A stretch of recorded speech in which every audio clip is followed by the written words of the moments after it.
I'd like to call the meeting of the Beal Early Childhood Center Building Committee to order. First item of business is to approve our minutes from our meeting of June 22nd. Are there any corrections, edits, or would someone kindly make a motion to approve? Move to approve. Is there a second? Second. We have a motion, we have a second. I do note, and I should have probably said this before I asked for the motion, but we need to correct the minutes to add Mr. Cox as being present at the last meeting. He's not listed as an attendee or as absent. We have a motion, we have a second. Seeing no further discussion, all those in favor? Aye. Aye. Opposed, so voted.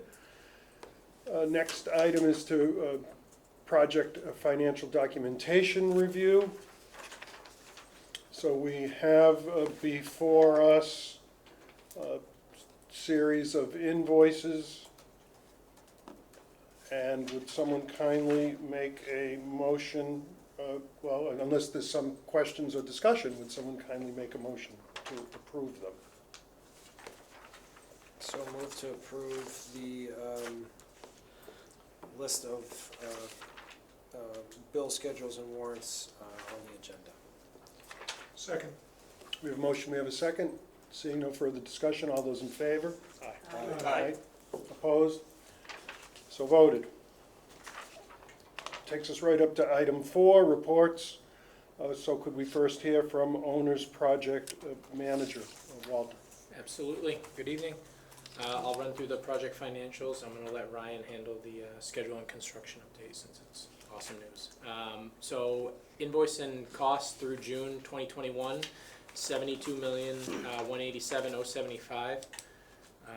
Encumbered to date is the $86,119,945. Submitted to ProPay to date is $69,694,523, and total ProPay reimbursements are just shy of $27 million. So we are right on track. I believe we're likely to have one, maybe two Fontaine invoices left. There'll be one for July and likely one for August, potentially one in September, depending on where we're at with a couple items. But very few left coming through. We're moving through FF&E and IT. The building is pretty well filled up with the furniture at this point. It's the information technology, so the computers and Apple TVs have been being delivered. They're being handled through Brian LaRue, who's doing a great job. He's getting all of that stuff over to the project. And really in August, all we're going to have left is the purchases, the equipment purchases. So like the school specific for each department are coming in August. So that's really the remaining stuff that's getting delivered to the school. And pretty much an update on where we're at on the project budget, unless anyone has any questions. Questions from members of the committee? Mr. Miziga. Not necessarily on the financials, but would one of the three of you gentlemen at some point tonight kind of explain to the building committee what you can what we can expect as we kind of, you know, dedicate the building and we're wrapping up the financials? Like, what's the duration of the committee? How can we expect things moving forward? Certainly. After the next few months. So we're probably going to be meeting at a minimum from substantial completion 10 months after that. Okay. There's a 10-month warranty walk. The only kind of caveat to that is there are some items that are not going to be substantially complete that we have noted on the substantial completion certificate, which we got today, that are the network switches. We have the building fully functional, but the permanent network switches are back ordered, and Fontaine's been working with their subcontractors to get them. We have the building fully live, all of the networks are working, but we just don't have the actual permanent switches that'll be in the building. They'll be swapped over as soon as we receive them. So we're kind of trying to figure out how to schedule that with Fontaine, if that's going to be done on the nights, on the weekends, to not disrupt any of the teachers. But items like those will be out 10 months. So we're going to have to wait for our lead certificate and the 10-month warranty walk. Once we have those, we can submit the process of final closeout through MSBA. So it's not likely that we would need a monthly school building committee meeting. We could still provide an update, but it's not likely that there would be any invoices. I would say at the latest, are monthly recurring after October probably. There might be a few, but we can probably discuss that in the August and September meetings and try to set a schedule with you guys so that we're not taking one night every month from you. But yeah, that's really the process. So it does linger out a little bit, but PMA's starting our process of getting all of our closeout documentation ready for the MSBA. Really, it's final payment and final change orders, any amendments, certificate of substantial completion, final occupancy permits, which we have both of those. But we do have to have final payments in, so it's really gonna hinge on getting those final pieces of equipment that are back ordered due to COVID manufacturing issues and other items that we're hearing about. Thank you. Patrick? Thank you, Mr. LeBeau. Just one comment and one question that, in terms of the FF&E budget, you can see that we are right now running under, as Mr. Hartley mentioned. And, you know, part of, in Blue Line Design, which is a subcontractor to LPAA, has been doing a great job for us with respect to managing that budget and FF&E and the flow of furniture and equipment into the building. It's been kind of by design and by plan that we're holding back, if you will, so that once we get into the facility and we begin operating in September, and Mr. Girardi can kind of see how things are going, that we have some reserve to go to for FF&E, so that if we needed, you know, another set of table and chairs or some other IT equipment that we didn't anticipate, you know, 12, 18 months in advance, that we would have the budget resources to do that. So I just wanted to make that comment. And then secondly, a question to Mr. Hartley. So the total project budget remaining is just under $5.9 million, which reflects about 6.4% under budget, which is, I mean, significant positive news.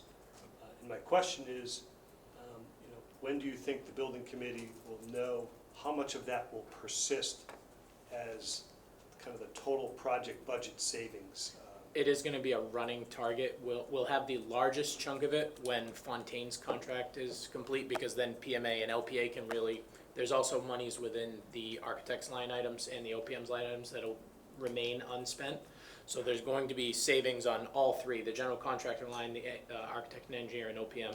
But it's really gonna hinge, I would say, over the next, I would say at the end of those 2 months, so probably at the end of September, we would have a good idea on those three. What I will say is that total project budget remaining, that is reflective of the full Fontaine value, and I believe of the full PMA and LPA contract line items that were that 92 million voted upon. It will be higher than that as well. So would you anticipate that most, if you will, or the majority of that money will persist as savings to the project budget? That number right there would be the minimum. I'd be able to say the minimum savings at this point in time. There will be additional on top of that. Okay, thank you. Yep. Any other questions? Just to your point about the equipment issue, and perhaps this was spoken about a great deal before I joined this committee, I want to commend everyone for getting this project done on time because of those challenges, both personally and professionally. I have been slammed by delays, and I got a new reason the other day. It's not because of COVID, it's because of that barge that got stuck in the Suez Canal. And, I think I'm gonna start using that myself now, but, We should commend Fontaine and their team and Brian LaRue, who was probably the most instrumental person in making sure that building's up and live. He's been great. well, I mean, well done, because you pretty much can't talk to anyone who doesn't have a story about something that normally you can just purchase that you have to wait months for. Yep. Mr. LeBeau, if I may, I met with Blue Line Director Mindy Sonner the other day, and she spoke about how she was given a little bit of grief by the MSBA for trying to get her purchases in so early, which was back in January, which is a little atypical. But she's one of the few that are actually meeting deadlines this summer, because she did really push the schedule. Absolutely. Kudos to her. Yep. To her team. And just for those watching, those who don't know, Brian LaRue is the school department director of IT, and he is a miracle worker, and, you know, not only for this project, throughout the entire pandemic, and I heard lots of stories in different places about districts that just couldn't get the technology they needed to make remote learning work. He's been a star performer his entire career in Shrewsbury, and this year has been incredibly valuable. So thanks for recognizing Brian, and kudos to him for the work he's done on this project, so we can be sure to have everything we need to be opening in a smooth way in September. Okay, very good. Moving on to report from architect Mr. Brennan. Good evening. Walter covered some of the stuff I was going to cover, but I guess I can give you a little more detail. So we did reach a substantial completion this past Friday, which is an incredible milestone to hit after the year we've had.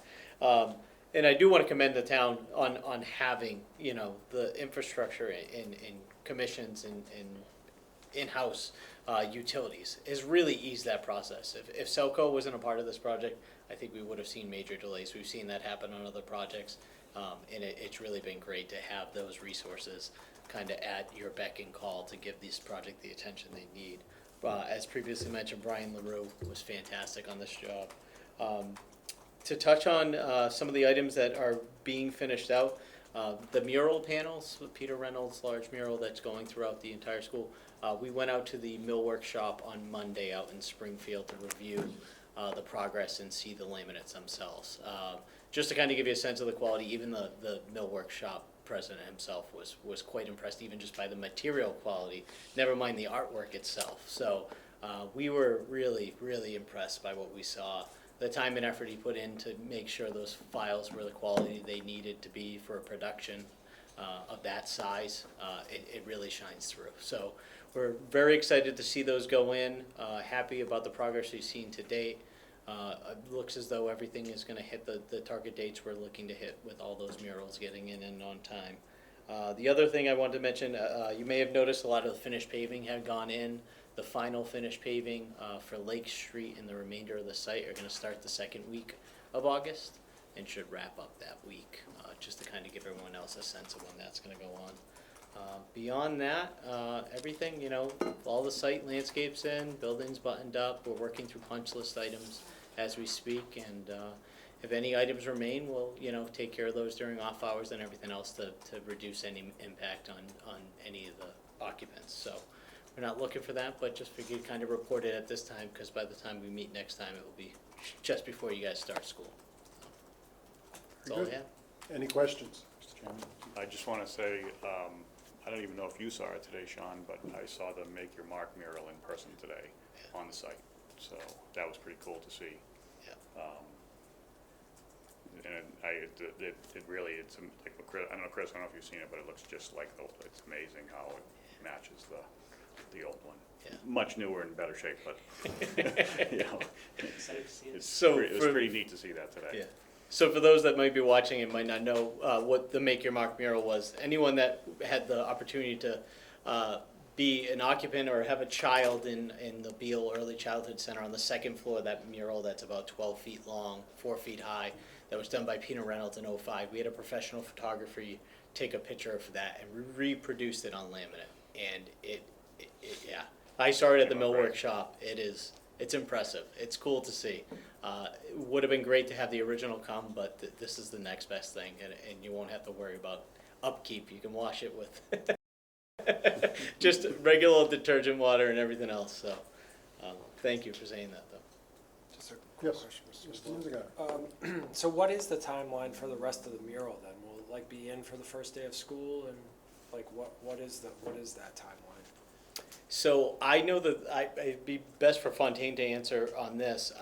What's ended up happening towards the end is, so there's 4 sections. The sections we reviewed when we were out there were the D section, which is the media center.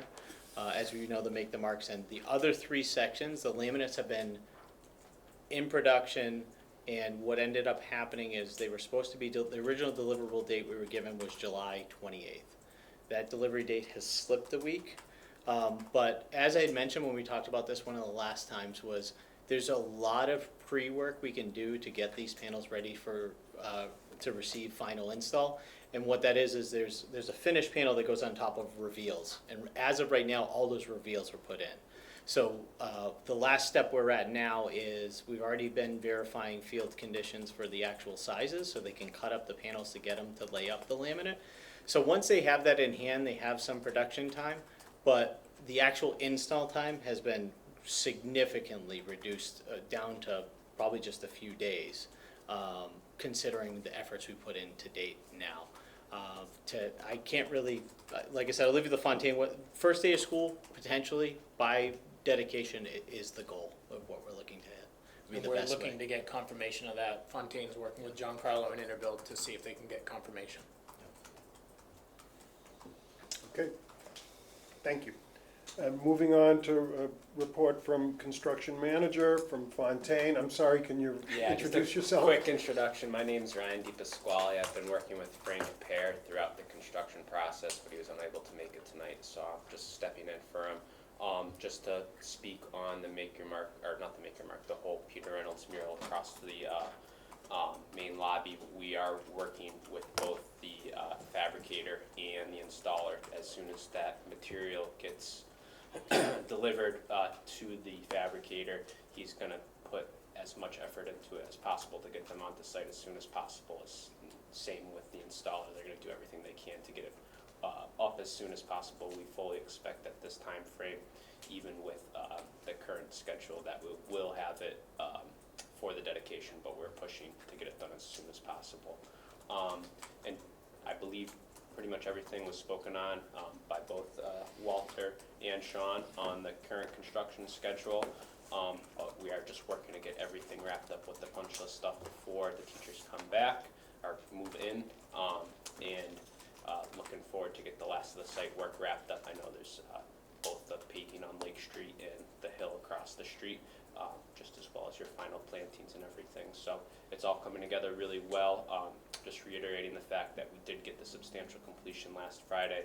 That is a huge milestone for the project of this size, and knowing the year and a half that we've had, everybody from Fontaine's just really appreciative of all the work that PMA and LPA has put in to help us get to this point, as well as everybody from the town, all the departments, from the building department to Selco, water and sewer. Everybody's been great.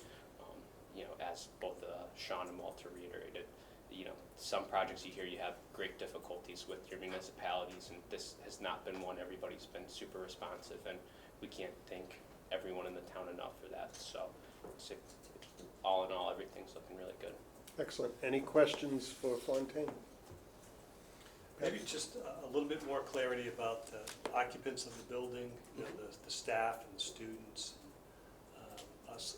When can we expect, like, the majority of workers to demobilize, actually be gone? And then, how long do you expect that we'll still see people working on the punch list? And my visualization of punch list is people doing finished carpentry or some painting, and it's really not disruptive to the educational program. But if you could talk about, like, demobilization and everybody's gone, and then we might see periodic people doing minor punch work. So we've been discussing this with Mr. Girardi and everybody that's going to be working in the school, and we're aiming to have all of the punch list work within the interior of the building completed. As much punch list work as possible complete by the 16th is when he's going to have teachers coming in, starting to get their room set up. So we are pushing our subcontractors aggressively to get that work done. So that's a primary focus of ours, to make sure that there's no disruption to the teachers and then eventually the students. So the 16th of August is really our goal date for that work. And would you expect that after that date, that we'd still see some Yeah, periodic people coming in? Yeah, so I expect to still see some of those carpenters that are working on the mural would be a primary example, and then some miscellaneous workers doing different things that are in and out depending on the situation. But that's something that we'll continue to communicate with Mr. Girardi and everybody from the town to make sure they're aware of that work, and anything, situations such as the switches, which are delayed due to things beyond our control, that all that work's going to be coordinated with the town to ensure that it's off hours, and there's going to be not any disruption with anything going on in the school. We're going to have procedures in place to make sure that it's done in a sequence that, we're not going to take all the switches out of the building and put them all in over a Friday, Saturday, and roll the dice to see if they work come Monday. We'll do a section at a time. It'll all be predetermined and reviewed with the group to make sure that we don't have that problem when we go to do that work. So that's something that we're being very mindful of and making sure that our subcontractors are aware of the impacts that they have by not completing their work before the school is gonna open, so. It was relayed to the Fontaine team, and they're relaying it to their subs that come the first day of school, any punch list that's gonna need to be worked on is gonna be after hours, after the school's out. There won't be work going on during the school. The only caveat to that would be the mural, if that's acceptable. If it's not acceptable, it's purely a decision that we'll work with the school on. But if there was loud noises or anything, it would have to be worked out, coordinated. And then Ryan kind of touched on it. Mount Shrewsbury is planned to be gone by August 13th.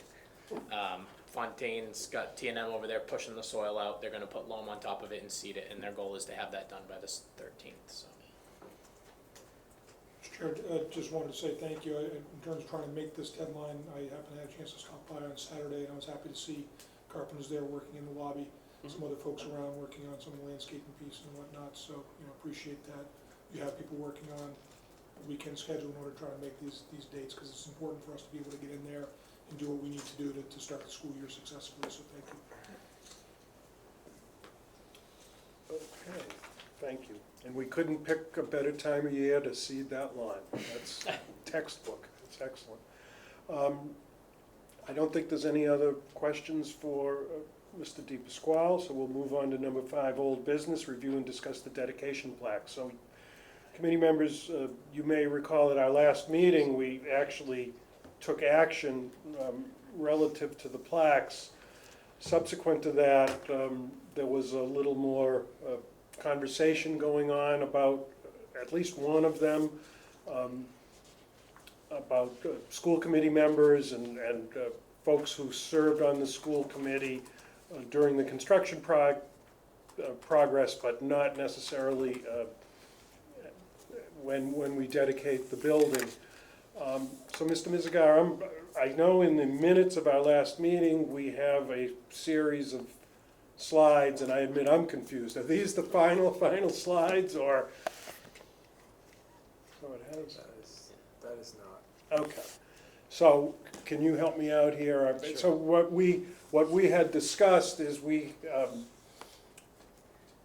committee members, there was certain deadlines that had to be met relative to getting the plaques constructed or fabricated in time to get installed. You'd really like to have them for the dedication. So we made a little bit of an executive decision. I thought that the changes were really de minimis, as they say, but I think we wanted to review them with you today and hopefully get your after-the-fact blessing. Yes. So the changes were all relative to the inclusion of former school committee members who were on the school committee whenever the project started, and Sean reorganized the plaque to make it look nice and neat based upon those changes. So that. Okay, and that was the only change we made? Yep. So essentially, there's 5 members on the school committee. There was a change in constitution of the school committee. Erin Canzano was a member, as I mentioned at the beginning of the process. She is not currently a member. It has been the practice in recent years to include all members of the elected bodies who served at any point in time in the process. So are there any questions? I think Mr. Samuel was added as well. Oh. He was on the school committee. Thank you. Yep. That's right, because I keep looking at the wrong, that's correct. Current Board of Selectmen Chairman Sammy, thank you, Dr. Sawyer, also served on the school committee during this process, and his name was added as well. So essentially, what we saw at our last meeting, 2 names were added to the school committee, Erin Canzano and John Samia. Any other questions, comments? In that case, we'd entertain a motion to approve the plaque, the dedication plaque as revised. So moved. Second. We have a motion, we have a second. Any further discussion? Seeing none, all those in favor? Aye. Opposed? So voted. Thank you.